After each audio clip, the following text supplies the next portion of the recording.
Discretion is the better part of valor. Nowhere is this more apparent than raising your children.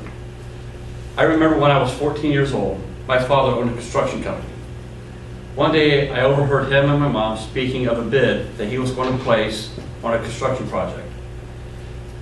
I took this information to school with me the next day and proceeded to tell one of my friends about this bid. Little did I know, my friend's father worked for an imposing construction company.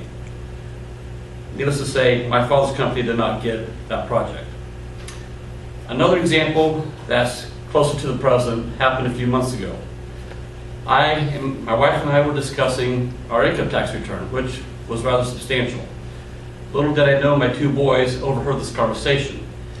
They proceeded to inform me how life would cease to exist the way that we knew it without the purchase of an Xbox 360.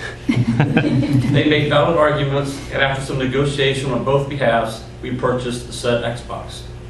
I am now addicted to Madden 12. Another example of where discretion must be used is in the workplace. Our employees, or I should say our employers, expect and maybe even demand us use discretion when dealing with company, business, and information. An example that happened to me happened not too long ago when the gentleman I work with on the night shift was due for a raise. The stipulation for this raise was that it was not supposed to be discussed with other people because it was not being offered to the day shift. Unfortunately, it was discussed, information got to the day shift, the raise was not given. I was very irritated.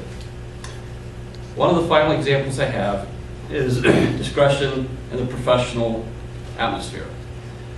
I have an associate who happens to be a manager of the Yankee County EMT. One day he came upon a tragic car accident where the mother had unfortunately been killed in this accident. The two children had survived the wreck and was on the side of the road with other EMTs as they worked on their mother. My associate knew the mother had been killed, but did not have the heart to tell the paramedics to stop working on the mother in front of their children.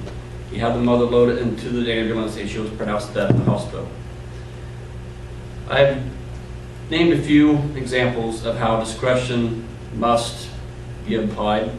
If we use discretion in our personal and public lives, we can avoid misunderstandings, miscommunications, and undue heartbreak. Thus, discretion indeed is the better part of valor.